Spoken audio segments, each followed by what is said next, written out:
Hello दोस्तों, स्वागत है आप सभी का स्टडी राइज यूट्यूब चैनल पर। स्टडी राइज यूट्यूब चैनल पर सोशियोलॉजी, पॉलिटिकल साइंस और हिंदी साहित्य के प्रैक्टिस सेट करवाए जा रहे हैं जो कि आपके आने वाले एग्जाम जैसे TGT, PGT, GIC, LT grade, KVS, net, JRF आदि के लिए काफ़ी हेल्पफुल रहेंगे। तो चलिए फिर शुरू करते हैं आज का वीडियो। आज का क्वेश्चन है क्वेश्चन नंबर 1।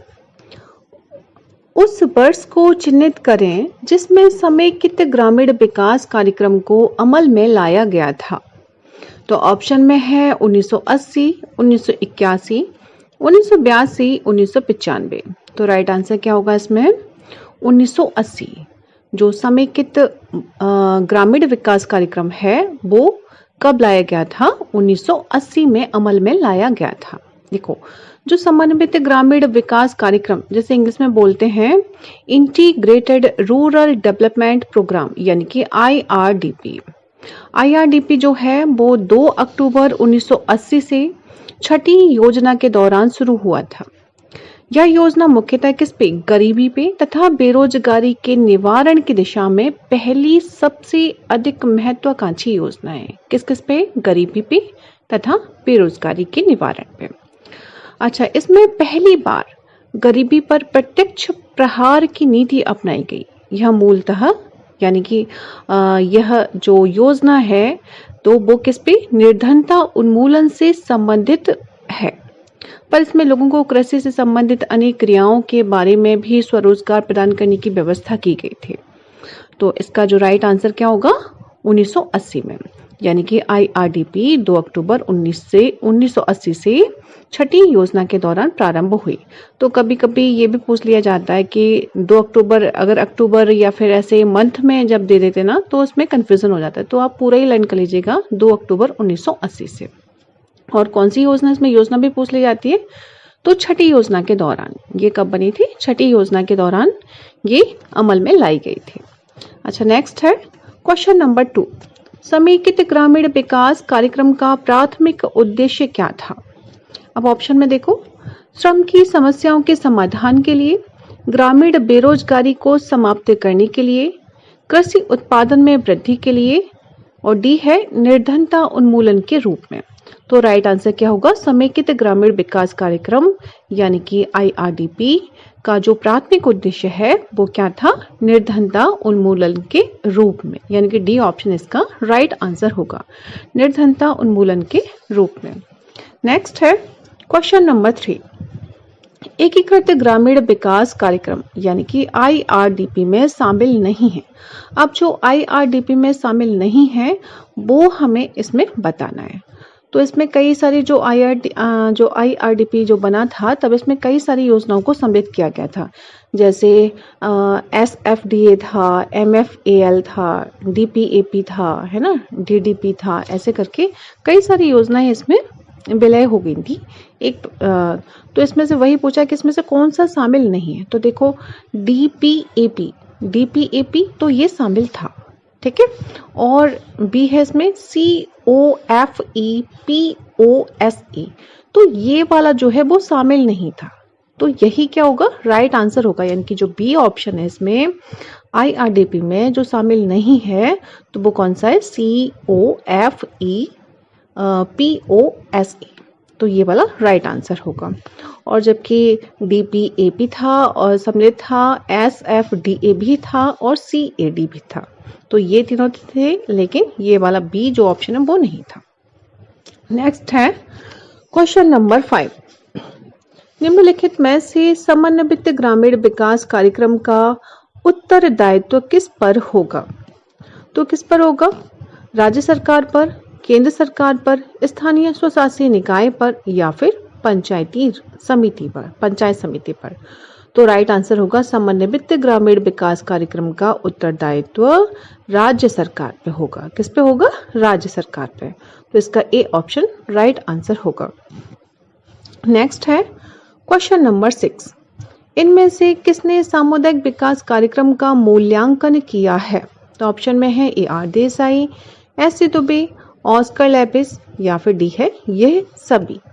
तो इसका राइट आंसर होगा ऑप्शन नंबर डी, ये सभी, यानी कि सामुदायिक विकास कार्यक्रम का मूल्यांकन जो किया था वो सभी ने किया था। एस.सी. दुबे ने भी किया, ए.आर. देसाई ने भी किया और ऑस्कर लेविस ने भी किया। तो इसका डी ऑप्शन राइट आंसर होगा। नेक्स्ट है क्वेश्चन नंबर 8। भारत में सामुदायिक विकास योजना का प्रारंभ कब हुआ? अब इसमें सामुदायिक विकास योजना का प्रारंभ कब हुआ था वो हमें बताना है। तो देखो 1958 में, 1952 में, या फिर 1955 में, या 1953 में। तो इसका जो राइट आंसर होगा कि भारत में सामुदायिक विकास योजना का प्रारंभ हुआ था, तो वो हुआ था 1952 में, यानी कि 1952 में। तो बी ऑप्शन इसका राइट आंसर होगा। भारत में सामुदायिक विकास योजना का प्रारंभ 2 अक्टूबर 1952 को हुआ था। इसका उद्देश्य ग्रामीण क्षेत्र के जो भौतिक एवं मानवीय संसाधनों का पूर्ण विकास सुनिश्चित करना, स्थानीय नेतृत्व तथा स्व अभिशासन की संस्थाओं का विकास करना था और इसके साथ ही ग्रामीण जनता के जीवन स्तर को ऊपर उठाना था। किसका? सामुदायिक विकास योजना का।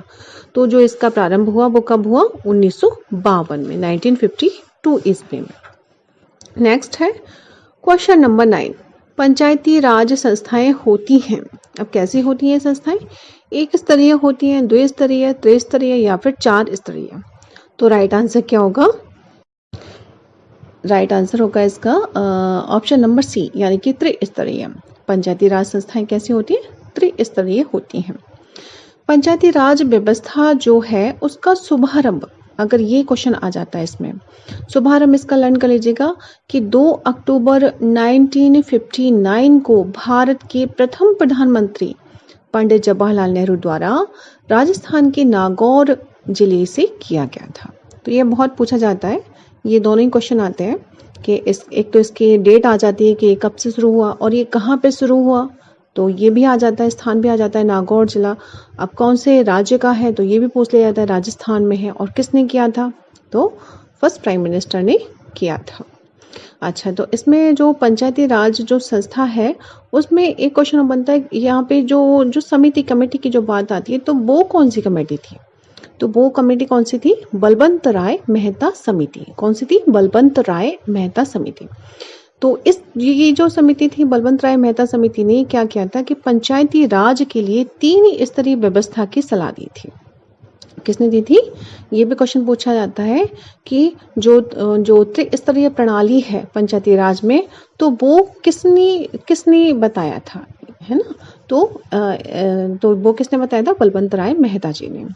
तो भारतीय संसद द्वारा जब संविधान का संशोधन जब किया गया था, जो 73वां संशोधन था और जो कि 1992 में किया गया था, तो उसमें जो पंचायती राज से संबंधित है, इसके द्वारा संविधान के भाग 9 में, कौन सा भाग है? 9, और अनुच्छेद 243 तथा अनुसूची जो है 11 में प्रावधान किया गया है। किसका? पंचायती राज व्यवस्था का।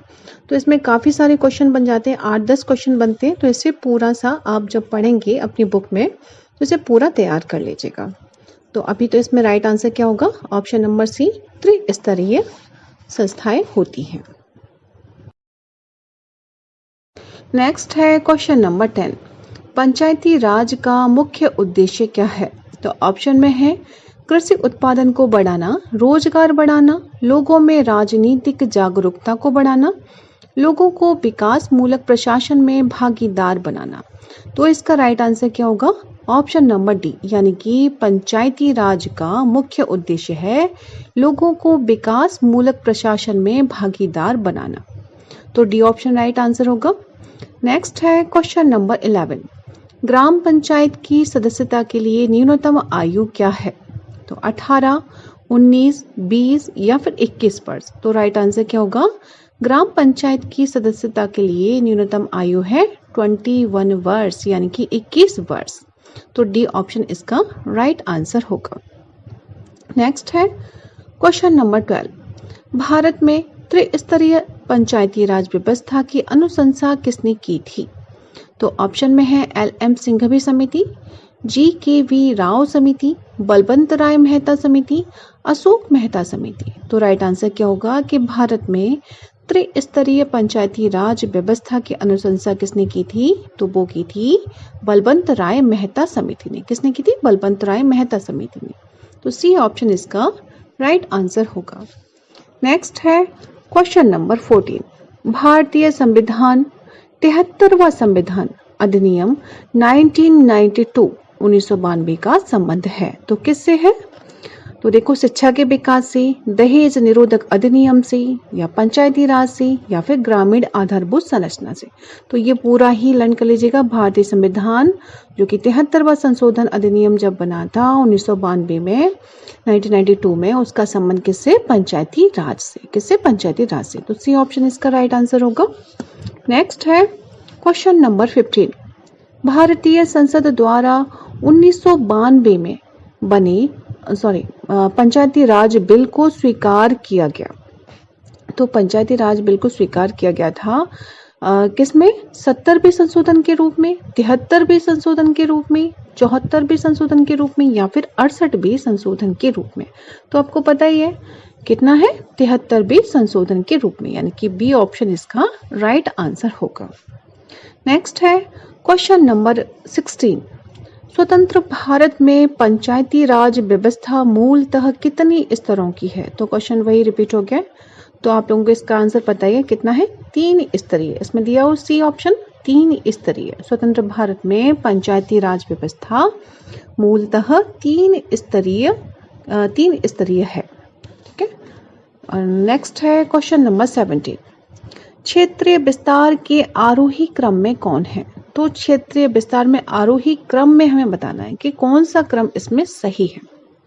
तो देखो ऑप्शन में, जिला परिषद ग्राम पंचायत खंड विकास समिति, या फिर खंड विकास समिति ग्राम पंचायत जिला परिषद, या फिर सी है ग्राम पंचायत खंड विकास समिति जिला परिषद, और डी है जिला परिषद खंड विकास समिति और ग्राम पंचायत। तो देखो कौन सा होगा इसमें? सी ऑप्शन जो है वो राइट आंसर होगा। सबसे पहला जो सबसे छोटा होता है वो कौन सा होता है? ग्राम पंचायत होता है। उससे बड़ा खंड विकास समिति होता है, फिर जिला परिषद की बात आती है। तो सी ऑप्शन इसका राइट आंसर होगा। ग्राम पंचायत खंड विकास समिति जिला परिषद, ये हो गया आरोही क्रम। नेक्स्ट है क्वेश्चन नंबर 19। पंचायती राज संस्थाओं का न्यूनतम कार्यकाल क्या है? तो ऑप्शन में है 3 वर्ष, 4 वर्ष, 5 वर्ष, 6 वर्ष। तो पंचायती राज संस्थाओं का न्यूनतम कार्यकाल कितना है? ये सबको पता है कितना है? 5 वर्ष, यानी कि सी ऑप्शन इसका राइट आंसर होगा। नेक्स्ट है क्वेश्चन नंबर 20। किस संविधान संशोधन के द्वारा पंचायती राज संस्थाओं में महिलाओं के लिए 1/3 आरक्षण प्रदान किया गया? तो ऑप्शन में है 70वां संशोधन, 71वां संशोधन, 72वां संशोधन, या फिर 73वां संशोधन। तो राइट आंसर क्या होगा इसमें? ऑप्शन नंबर डी, यानी कि 73वां संशोधन। क्या है? 73वें संशोधन में पंचायती राज संस्थाओं में महिलाओं के लिए 1/3 आरक्षण प्रदान किया गया। तो डी ऑप्शन राइट आंसर इसका। नेक्स्ट है क्वेश्चन नंबर 21। वर्तमान भारत में पंचायती राज कैसी अवधारणा है? तो ये कैसी अवधारणा ये बताना है। तो ऑप्शन में है राजनैतिक, आर्थिक, धार्मिक, शैक्षणिक। तो कैसी है? राजनैतिक अवधारणा है। ये ऑप्शन इसका राइट आंसर होगा। नेक्स्ट है क्वेश्चन नंबर 22। किस राज्य में सर्वप्रथम पंचायती राज लागू हुआ? तो पंजाब में, पश्चिम बंगाल में, राजस्थान में, तमिलनाडु में। तो राइट आंसर क्या होगा? ऑप्शन नंबर सी, जो सर्वप्रथम पंचायती राज लागू हुआ तो वो कहाँ हुआ? राजस्थान में हुआ, नागौर जिले में हुआ। इसमें स्टेट पूछ लिया है, तो सी ऑप्शन इसका राइट आंसर होगा। नेक्स्ट है क्वेश्चन नंबर 23। निम्नलिखित में से किस राज्य ने पंचायती राज व्यवस्था को सर्वप्रथम क्रियान्वित किया? तो क्वेश्चन इसमें रिपीट हो गया है, आप लोगों को पता ही है। तो राइट आंसर क्या होगा इसमें? Option number C, Rajasthan. Next है क्वेश्चन नंबर 24। निम्नलिखित में से कौन सा एक पंचायती राज की असफलता के लिए उत्तरदायी कारक है? अब इसमें असफलता के लिए उत्तरदायी कारक जो है वो हमें बताना है। तो ऑप्शन में है शैक्षिक विकास, धर्मनिरपेक्षता, स्थानीय नियोजन, या फिर भ्रष्ट नौकरशाही। तो सही आंसर क्या होगा इसमें? ऑप्शन नंबर डी यानी कि भ्रष्ट नौकरशाही। जो भ्रष्ट नौकरशाही है वो पंचायती राज की असफलता के लिए उत्तरदायी कारक है। तो option number D right answer होगा। नेक्स्ट है क्वेश्चन नंबर 25। पंचायती राज अधिनियम के अनुसार उत्तर प्रदेश में प्रथम गांव पंचायत चुनाव कब हुआ था? अब उत्तर प्रदेश की पूछी गई है, तो ये कब हुआ था? देखो 1982 में, 1993 में और है 1994 में या फिर 1995 में। तो राइट आंसर क्या होगा? 1995 में। कब हुआ था? 1995 में हुआ था। तो इसमें डी ऑप्शन राइट आंसर होगा। पंचायती राज अधिनियम जो कि 73वें संविधान संशोधन के अनुसार बना था, तो उसमें उत्तर प्रदेश में प्रथम गांव पंचायत जो ग्राम की पंचायत चुनाव हुआ था उत्तर प्रदेश में, तो वो हुआ था 1994 के चुनाव एक्ट के तहत हुआ था। और कब हुआ था? अप्रैल मई 1995 में हुआ था। कब हुआ था? अप्रैल मई 1995 में हुआ था। तो इसका कौन सा राइट आंसर होगा? Option number D right answer होगा, क्योंकि ये पूछा है कि पंचायत चुनाव कब हुआ था, तो जब हुआ था वही डेट हम लिखेंगे ना इसमें। तो इसका क्या होगा? 1995। तो फ्रेंड्स आज के लिए बस इतना ही। मिलते हैं नेक्स्ट वीडियो में। तब तक पढ़ते रहिए और अपने लक्ष्य की तरफ आगे बढ़ते रहिए। Thanks for watching my video.